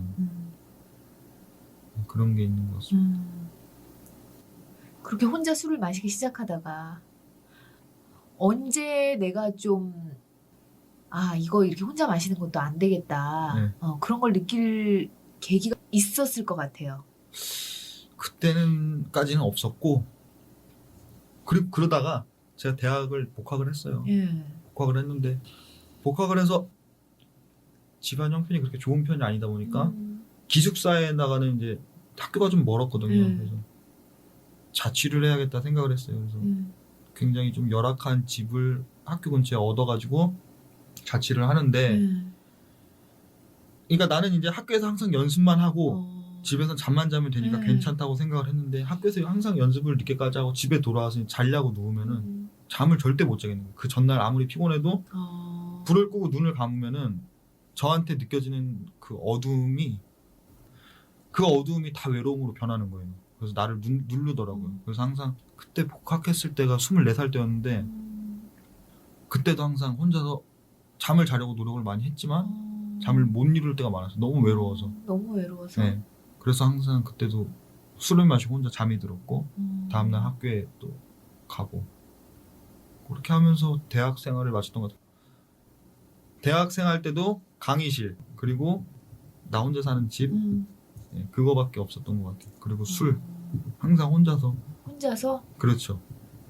그 마지막쯤엔 여자친구를 사귀긴 했는데 그 여자친구도 이제 술을 별로 그렇게 좋아하진 않았어요. 처음에. CC였는데 제가 술을 가르쳤죠. 내가 먹고 싶어서. 아이고. 그래서 그 여자친구가 또 술을 또 엄청 먹으면서 매일 술을 마셨던 것 같아요. 여자친구 사귀고는 이제 둘이 마셨겠네요. 그렇죠. 둘이 마시고 둘이 뭘 해도 함께하고 같이 살았죠. 같이 또 살고. 예. 그렇게 지내면서 대학생활을 마무리하고 1년 있다가 이제 여자친구하고 헤어졌어요. 뭐 돈이 있겠어. 둘 다 뭐 직장도 없지. 뭐 생활고를 느꼈고 그리고 둘은 아직 사랑하고 결혼하기엔 너무 어리다는 거를 조금씩 자각하게 되면서 제가 대학을 25살에 이제 졸업을 해가지고 제 전공을 살릴 수 있는 길이 없는 거예요. 일자리가 없어서. 그래서 한 2년 동안은 거의 제가 직업을 갖지 못했죠. 직업을 갖지 못하고 1년 동안은 항상 배고프게 뭐 돈이 아무것도 없으니까 그냥 아르바이트 전전하면서 이렇게 지내다가 제가 그때 당시 오토바이를 샀어요. 근데 이것도 술이죠. 술을 마시고 오토바이를 타다가 사고가 난 거예요. 그래가지고 병원에서 이제 처음에 진단받은 게 하반신 마비가 올 수 있다. 뭐 그렇게 하면서 이제 그때 얼굴을 많이 다쳤거든요. 얼굴을 13시간 동안 꼬맸어요. 얼굴을 그렇게 꼬매고 나니까 얼굴이 진짜 막 2달 정도 있다가 퇴원을 했는데 만신창일 거 아니에요. 얼굴이. 그러니까 돈은 없지. 몸은 아프지. 얼굴은 이 모양이지. 근데 그렇다고 내가 이제 또 직업을 구할 수도 없지. 할 수 있는 일이 아무것도 없는 거예요. 뭐 아르바이트를 하려고 해도 얼굴이 그 모양이다 보니까 뭐 심지어 편의점, 뭐 커피숍 서빙 아무도 안 써주더라고요. 얼굴이 그냥 네. 완전히 막 그렇죠. 이렇게 돼가지고. 그러니까 혼자 또 자기 연민에 빠져가지고 돈 조금 생기면은 그걸로 또 술 사 먹고 혼자서 인생 탓하면서. 인생이 어떤 거 같았어요 그때? 이제 나는 곧 죽어도 괜찮겠다 이런 생각이 많이 들었죠. 나는 이제 죽어야지 뭐 할 수 있는 게 없다. 희망이 없었죠 일단은. 절망이구나. 그쵸.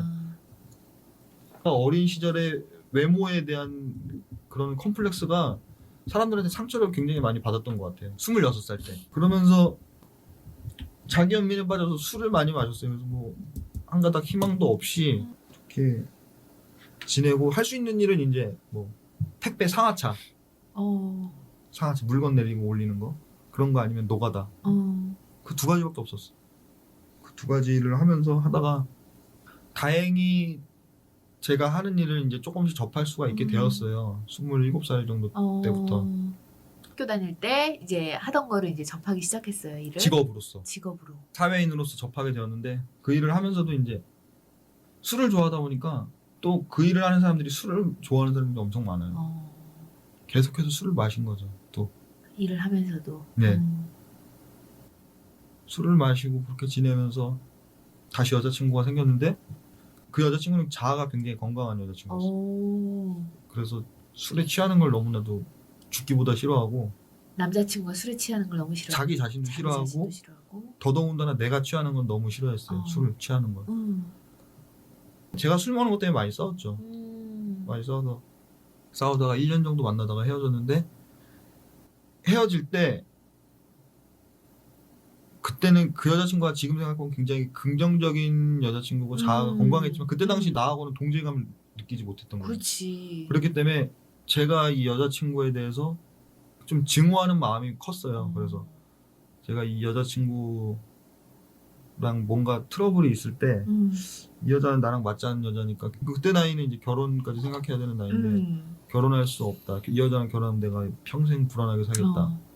그런 마음에 이제 여자친구랑 헤어졌죠. 헤어졌는데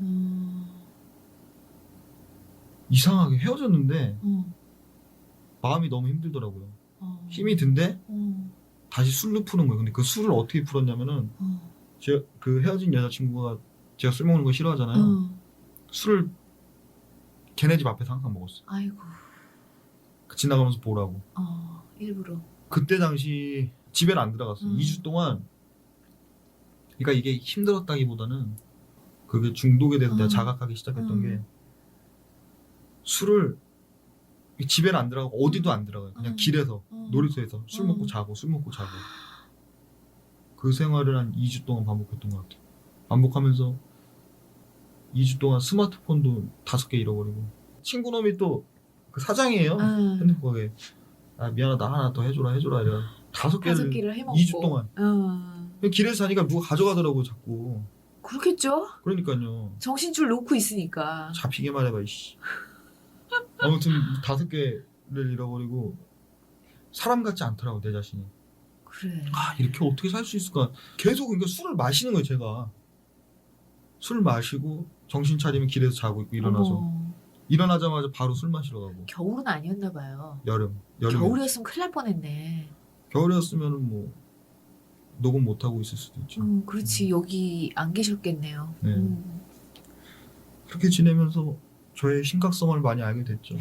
그 즈음에 이제 내가 이거 내가 중독이구나. 네.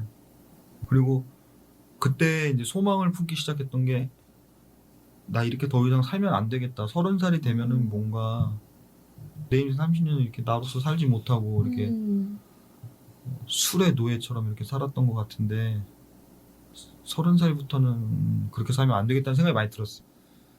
30살까지 경험한 게 있으니까 30대부터는 이제 새 출발을 해야겠다는 마음으로 그 나를 다시 이제 맨정신으로 돌아보게 됐던 것 같아요. 그리고 30대 되기 전까지 항상 그 여자친구가 있을 때도 다른 여자하고 섹스를 했죠.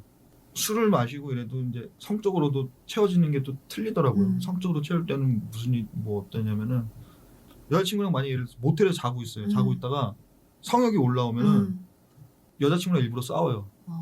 그래서 집에 보내요. 보낸 다음에 그 모텔에 다른 여자를 전화해서 불러요.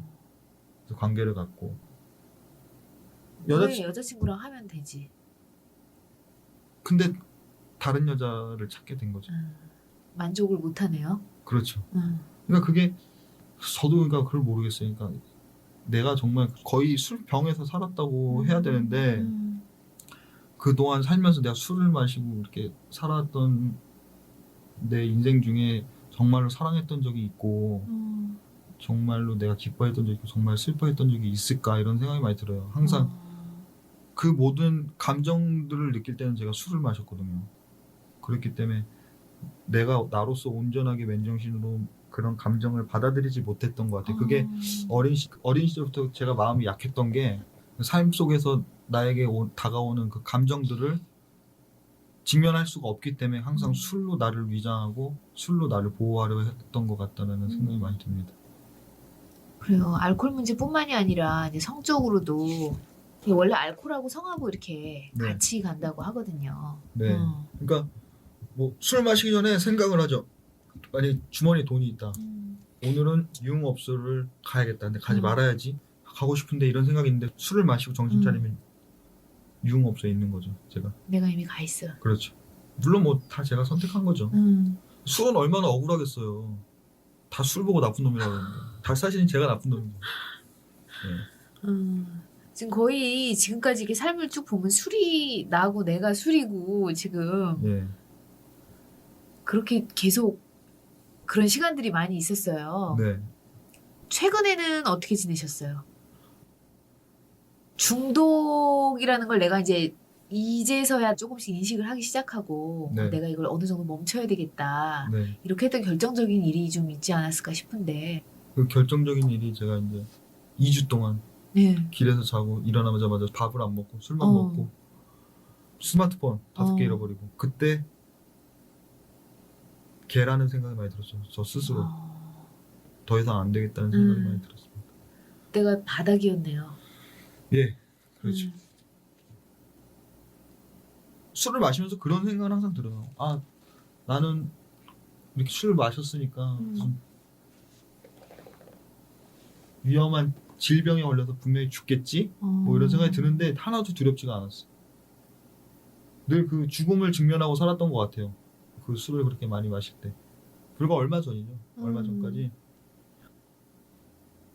죽음에 대한 직면이 그렇게 두렵지가 않았어요. 그게 제가 3살 때 친할머니 동생분 머리카락을 저희 엄마의 기절로 인해서 잡았을 때 그때 나를 소중히 여기지 않는 마음과 죽음으로써 모든 걸 해결 보려는 그런 심리가 그때 내 안에 자리 잡지 않았나. 그래서 술을 아무리 먹고 뭐 그래도 죽으면 되는데 뭐 뭐 술 때문에 제의를 못한 거는 아니지만 방해를 많이 받았죠. 영향을 받아서 일을 제대로 성사시키지 못한 적도 있고. 근데 그때마다 들었던 생각은 뭐 스트레스를 받지만 술을 마심으로써 뭐 내가 생각한 대로 뭐 안 되면 그냥 자살하면 되지 뭐. 그냥 그런 마음들. 죽음을 항상 직면하고 살았던 것 같아요. 그다지 두려움을 느끼지 못하고 죽음을 직면하고 살았던 것 같습니다. 그래서 술에 대해서도 좀 더 내가 술을 대할 때 관대하지 않았나 그런 생각이 듭니다.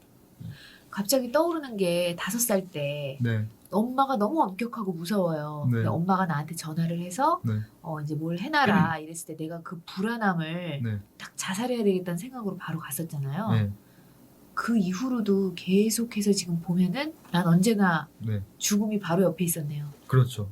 직면하고 살았죠. 죽기 위해 술을 마시고. 지금은 어떠세요? 요즘은 제가 사실 30살이 되면서 교회를 좀 열심히 다녀요. 완전히 변한 삶이네요. 완전히 변하진 않았죠. 음, 똑같아요. 음, 똑같은데 교회를 열심히 다니는데 종교심이라기보다는 그러니까 나의 근원에 대해서를 기독교적 입장으로서 많이 생각을 하고 받아들이고 있어요. 그러다 보니까 그게 너무 재밌더라고요, 요즘에. 그러니까 예전에 술을 마실 때는 술을 마시다가 술 말고 다른 걸 찾자. 그래서 여자를 만나서 관계를 갖고.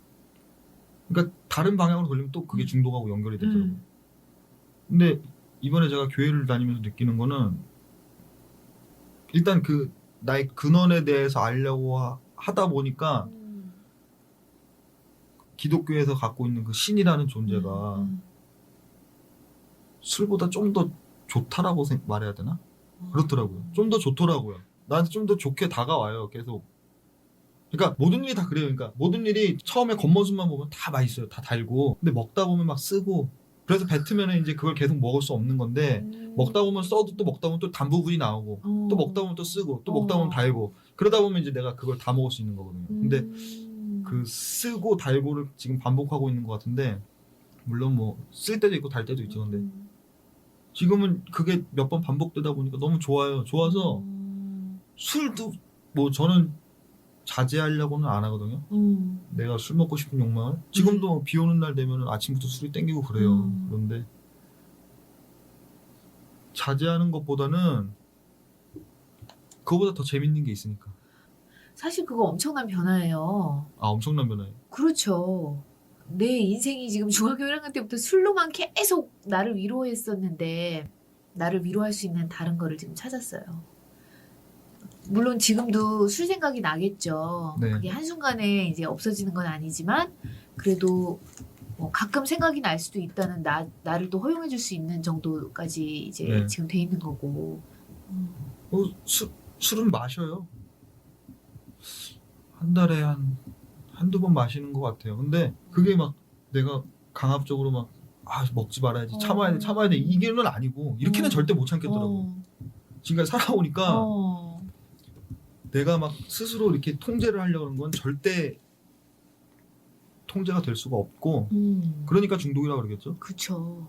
그건 될 수가 없고 그거보다 더 나에게 가치 있게 다가오는 것. 근데 제 생각은 그 가치 있게 다가오는 것이 저 다른 것은 가치 있게 다가온 적이 많은데 다 그것도 중독으로 빠지더라고요. 저는 그 가치 있게 여기는 것을 그래서 찾다가 기독교에서 인정하는 신으로 그 가치를 두고 살다 보니까 술을 접할 기회가 별로 없어요. 왜냐하면 그거보다 더 좋은 게 있으니까. 네, 요즘 그래서 그렇게 지내고 있습니다. 근데 그런 불안감도 있죠. 좀 있으면 또 다시 이제 또 실증이 날 거고 다시 술이 좋아지겠지. 근데 그건 그때 가서 생각해 보려고요. 갑자기 이렇게 이야기하시는데 순한 양이 되신 것 같아요. 그래요? 아까 한참 그 어린 시절 얘기할 때는 살짝 눈에 살기가 이렇게 비춰졌거든요. 네. 요즘에는 네. 밤에 네. 이렇게 밤이 되면 늘 어둠이 찾아오잖아요. 네. 요즘에는 어떠세요, 밤에? 요새는 요새 밤에 그냥 일단 공허가 없어요. 제 안에. 공허가 없다는 게 뭐냐면은 결핍으로 인해서 내가 괴롭지가 않아요. 일단은. 그러니까 밤이 돼도 그러니까 예전에 한참 술을 마실 때는 일상생활을 버티질 못했어요. 제가 항상 이렇게 정해져 있는 일상생활을 지내다 보면은 살고 있다는 게 느껴지지가 않았어요. 그래서 항상 나가서 술을 마시든지 이성들을 만나든지 그랬는데 그게 이제 일상생활을 하다 보면 느껴지는 공허 때문에 그러거든요. 견딜 수 없기 때문에 그랬는데 지금은 견딜만 해요. 견딜만 한 게 아니라 그 공허함이 많이 그 내가 새로 찾은 그 가치를 부여한 것에서 많이 채워지고 있기 때문에 공허가 사실상 많이 느껴지진 않죠. 그래요. 사실 놀라운 변화인 것 같아요. 물론 네. 일찍부터 술을 시작하고 또 성에도 일찍 접하는 그런 경험들이 있었지만 나이 30, 네. 지금 30이신가요? 네. 네. 나이 30에 나의 공허함을 지금 이제는 다른 가치로 채우고 예. 또 다른 삶의 전환점에 와 있지 않나 그런 생각이 드네요. 예. 그러니까 이게 뭐냐면은 좀 알기 쉽게 설명을 하자면은 맨날 라면만 먹다가 맨날 그 슈퍼에서 파는 라면만 맨날 먹다가 어느 날 이제 누가 최고급 호텔에서 이제 근무하시는 주방장이 와가지고 나한테 스파게티를 만들어줬어요. 그 스파게티를 한 젓갈 딱 먹었으면은 이제 그 라면이 다시는 생각이 나지가 않는 것 같아요. 그 이야. 맛을 알기 때문에. 사실 맨날 스파게티만 먹으면 네. 이게 또 스파게티야 이럴 텐데 네. 라면을 먹어봐야 네. 스파게티가 얼마나 귀한 줄 알죠, 그죠? 그렇죠. 그리고 스파게티만 먹다 보면 또 라면이 생각이 나긴 하지만 그렇지, 라면이 생각나거든요. 근데 그 라면을 매일 먹을 수는 없거든요. 그렇지. 이제는 스파게티 맛을 알기 때문에. 라면을 질릴 때까지 먹어봤죠. 그렇죠. 더 이상 라면 안 찾아도 괜찮지. 다른 사람보다 라면 질렸잖아. 질렸다기보다는 더 맛있는 걸 맛봤죠. 질리지는 않는 것 같아요. 라면이. 예. 근데 더 맛있는 것을 맛을 봤기 때문에 그래. 더 맛있는 것을 먹고 싶지. 예, 그렇습니다. 그렇구나. 야, 갑자기 그 요즘에 가수 박진영 씨가 이제 최근에 나와가지고 이제 뭐 본인의 삶에 대해서 이렇게 막 이야기하고 이런 프로가 있었는데 거기서도 내 마음의 공허함을 달래줄 무언가를 지금 간절하게 찾고 있다 이런 내용이 있었어요 방송에. 네. 돈도 술도 여자도 명예도 내가 다 가져봤지만 이거 아무것도 아니었다. 나는 여전히 외롭고 공허하고 인생이 뭔지 모르겠다. 막 이런 네. 인터뷰를 봤었는데 이렇게 아담님도 보니까 어린 시절부터 많은 것들을 참 어른처럼 네. 마치 어른처럼 다 경험하고 몸으로 그렇게 살아왔는데 새로운 가치를 찾아서 이렇게 네. 안정감 있게 있는 모습이 참 대견하고 네. 대단하다는 생각이 들어요. 예, 감사합니다. 근데 저는 뭐 제가 진짜 노력한 게 없는 것 같아요. 노력한 게 없고 그 스파게티를 맛보니까 이렇게 돼요. 사람이 간사해가지고 더 맛있는 것을 더 맛있는 거 먹고 싶지.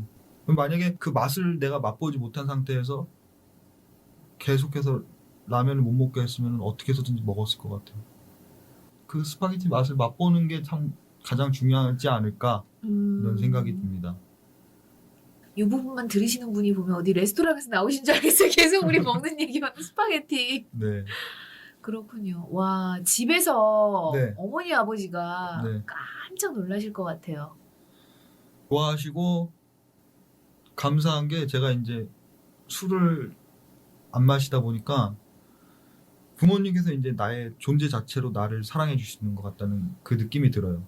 그러니까 내가 무엇을 하지 않아도 그냥 술을 마시지 않고 아직은 부모님하고 미혼이라서 같이 살고 있거든요. 근데 부모님께서 저를 내가 숨 쉬고 있고 내가 그냥 밥 먹고 있고 집에 가서 자고 이러는 것만으로도 저를 감사해하고 저를 사랑해 주시는 것들이 느껴지기 때문에 그런 것들이 연계가 돼서 제가 어렸을 때 경험했던 이제 부모님께 받은 그 외상들이 자연히 그것도 내가 치유해야지 덮어야지 노력하는 게 아니라 그게 다 이해가 되고 그런 부모님을 더 사랑할 수 있게 되는 것 같다는 생각이 듭니다.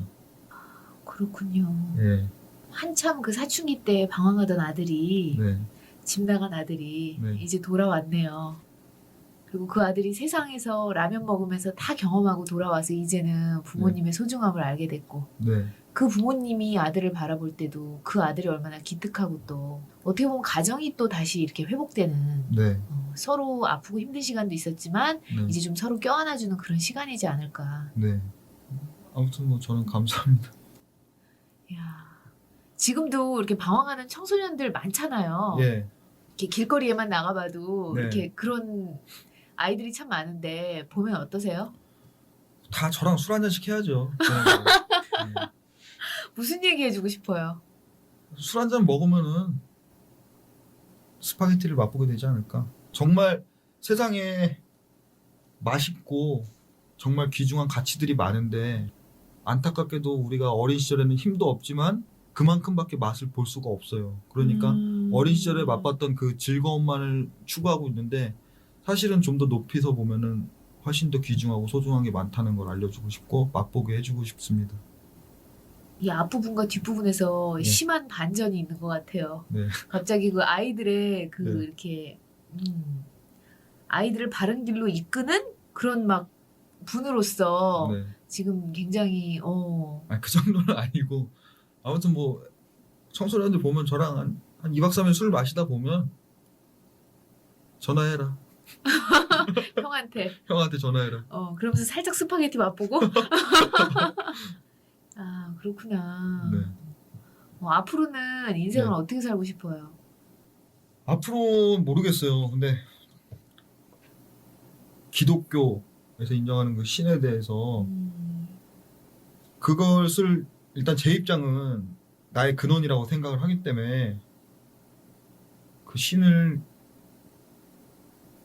믿고 살고 싶어요. 그냥 뭐 다른 사실 내가 인생을 돌아보니까 내가 계획했던 대로 생각한 대로 되는 일 아무것도 없더라고요. 그런 것들이 뭐 물론 노력했다는 게 가장 중요하지만 그런 거에 또 집착하고 싶지도 않고 결과물에 집착하고 싶지도 않고 일단은 난 지금 그 술보다 더 맛있는 걸 찾았기 때문에 더 좋은 것, 나한테 더 소중하고 귀한 것 이것이 지금은 내 인생에서 가장 귀한 것이고 그 귀한 것을 아는 것이 가장 알아가는 것이 내 삶의 즐거움이 된다는 생각이 많이 있습니다. 아 그렇군요.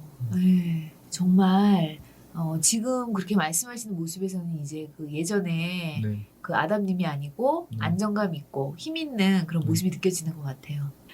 나의 어린 시절 내가 막 그렇게 놀고 막 어떻게 보면은 방탕했던 그 젊은 시절을 지금 떠올리면 네. 나의 삶에 대해서 뭐라고 표현할 수 있을까요? 저 가끔 이렇게 떠올려 보거든요. 떠올려 보면 한때는 정말 내가 살아온 인생에 대해서 너무 가슴이 아프고 나 자신을 돌아볼 때 나는 왜 이런 인생을 살아야만 했나. 내가 분명히 다 선택한 것들이지만 주변 환경들이 나의 선택을 많이 도와줬던 게 사실이고 그런 선택이 쉬웠던 게 사실이고 그런데 지금 와서는 이제 돌아보면은 너무나 소중한 나의 자산이라는 생각이 들어요. 지금 제가 잘 웃고 있는데 잘 웃는 게 그때 경험한 슬픔이나 외로움이 없었다면 지금 이렇게 기쁘게 웃을 수 없었다는 생각이 많이 들어요. 그래서 나에게 정말 가치 있는 일들이고 소중한 복이라고 생각을 합니다. 신이 내게 주신 복이라고 생각을 합니다.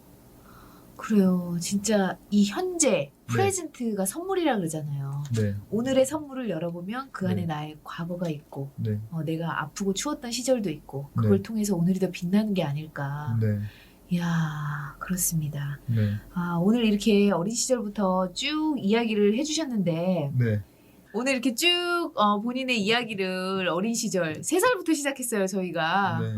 그래서 파란만장했던 젊은 시절을 이야기했는데 네. 어떠셨어요? 3살 적부터 얘기했는데 3살 적 버릇이 여든까지 가지는 않는 것 같다는 생각이 많이 듭니다. 내가 무엇을 맛보고 무엇을 느끼고 무엇을 소중히 생각하는가 그거에 따라서 나의 행위가 결정된다는 생각이 많이 들었고 돌아보면서 지금 내가 먹고 있는 이것들이 정말 소중한 것이기 때문에 나 자신을 더 사랑할 수 있다는 생각이 많이 들고 있습니다. 감사합니다. 오늘 이렇게 아담님 이야기를 들으니까 그래 어린 시절 방황도 때로는 필요하다는 생각이 들어요. 꼭 필요하죠. 꼭 필요하군요. 항상 기쁘게 산 사람은 나보다 더 기쁘게 웃을 수가 없어요. 그래 나도 꽤 기쁘게 웃는데 그럼 상처가 좀 있으신가 보네. 알코올 중독? 이따 한 잔해? 저기요. 그럼 이따 밖에서 기다려요. 유진님 어떠셨어요? 아 갑자기 나한테 튀니까 뭔가. 저는 아담님의 이야기를 들으면서 아담님에게 진짜 가족이 필요했었구나에 대해서 생각했었고 취하지 않으면 버틸 수 없었던 시간들이었던 것 같아요. 그 어린 시절에 아까 거듭 얘기했던 외로움과 마음과 육체적인 추위와 배고픔들은 취해야만 내가 살아있을 수 있었고 그렇지 않으면 말맞다나 죽어버리는 시간들이었던 것 같아서 그런 생각들이 좀 많이 들었던 것 같아요. 되게 신기했던 게 계속 죽음에 대해 생각을 하고 있음에도 불구하고 뭔가 아니 잠깐만요. 정리가 안 된다. 처음엔 딱 처음 여기 적었던 건 계속해서 죽음에 대한 생각을 놓지 않는다였었어요. 왜 자꾸 죽음에 대해 생각을 놓지 않았을까에 대해 생각을 하게 되는 것 같았어요. 제 안에서 속에서는. 그렇게 보고 나니까 지금의 아담님을 봤을 때 또 아담님이 자기 자신을 보면서 어떤 생각들을 봤을 때 아 이분은 되게 뭔가 에너지가 많은 강인한 사람이구나에 대해 생각했고 정말 살고 싶었기 때문에 죽음에 대한 강한 욕망이 있었던 게 아닐까에 대해 생각했던 것 같아요. 그렇지만 또 한편으로는 너무 강인했었기 때문에 술로 자기를 보호해야 했었고 너무 연약했던 거죠. 여리고 강인한 그 반대와 또 있었던 그런 것들이 제 안에서 좀 많이 다가왔었던 것 같고 그렇기 때문에 능히 또 이 앞으로의 삶에서도 아담님이 살아가겠구나. 뭐 죽음을 옆에 두고 있던 삶을 옆에 두고 있던지 간에 살아가겠구나라는 마음이 들어서 제 안에서는 되게 뭔가 되게 담백했던 것 같아요. 담백한 스파게티. 담백한 스파게티. 그래요. 네. 그래서 또 인상이 깊었던 한 가지 구절이 있었다면 결핍으로 인해 괴롭지 않다는 그 문장이 되게 마음에 와닿았어요. 더 이상 결핍으로 인해 괴롭지 않다. 네. 사람들은 결핍 때문에 항상 어떤 중독적인 것들을 찾아가잖아요. 그렇죠. 근데 이제 이것들을 내가 견딜 만한 힘이 생겼기 때문에 더 이상 그 결핍이 나를 어떻게 하지 못하는 거지. 그게 또 인생을 살아가게 하는 에너지 원동력으로 변화되는 것 같고. 그 문장이 참 저에게 있어서 되게 많이 와닿는 것 같아요. 그게 바로 어떤 회복이라고 이렇게 얘기하진 않았지만 그게 바로 회복이 아닐까에 되게 생각했던 것 같아요. 맞습니다. 그때 성중독에서 그 토성님이 이야기했던 것처럼 여전히 그런 욕구들이 있지만 그런 욕구들을 잘 다스릴 수 있는 거고 아까 그 라면과 스파게티의 비유에서도 라면이 먹고 싶을 때가 있거든요. 스파게티를 먹다가도. 그렇죠. 근데 먹고 나서도 먹을 수 있죠, 한 번. 그렇지만 이걸 맨날 먹진 않거든요. 또 다시 더 맛있는 스파게티를 찾기 위해 또 여정을 떠날 수 있는 거니까. 다시 돌아왔다 하더라도 2걸음 나가는 거죠. 그게 바로 회복의 여정이 아닐까에 대해 또 생각했던 것 같아요. 저는. 그렇군요. 맞아요. 저는 아담님의 이야기를 들으면서 참 이 사람 강인하다. 참 이 사람 강인하다는 생각이 들었어요. 참 개의치 않는 자유함이 있고 그리고 자신의 삶을 터닝 포인트 때 딱 잡아서 틀 수 있는 용기가 있는 사람인 것 같아요. 그래서 이제 앞으로 그런 삶을 쭉쭉 뻗어나가실 것을 믿습니다. 네. 예, 참 다양한 삶의 이야기가 있어요. 네. 그래서 각 사람의 그 마라톤 레이스가 빛을 발하는 거고 끝까지 완주하는 것만으로도 그 각 사람의 그 색깔이 빛나서 더 아름답지 않을까. 네. 야, 오늘도 아담님의 그 본인의 달리는 그 인생길 이야기를 들으니까 다시 한번 인생 의미를 되새겨 보게 됩니다. 네. 실패한 마라톤은 없는 것 같아요. 예, 다양한 인생의 레이스를 달리면 우리는 모두 다 승자입니다. 좋아요. 에브리바디 빅토리 화이팅! 화이팅! 예, 지금까지 미친병기 함께 해주셔서 감사드리고요. 저희 미친병기에 참여를 원하시는 분은 arbn.kr 회복을 말한다 게시판에 오셔서 참여 신청을 해주시거나 saip75 다음 mail.net으로 또 메일 보내주시면 되겠습니다. 아담님 함께 해주셔서 감사합니다. 감사합니다. 감사합니다. 예, 오늘 여기까지 하겠습니다. 한마디 더 하면 안 돼? 한마디? 네. 한마디만? 네. 인생이 너무 힘들고 지칠 때 다른 거 생각하지 말고 네. 그냥 살아있기만 하세요. 네. 그런 빛이 보입니다.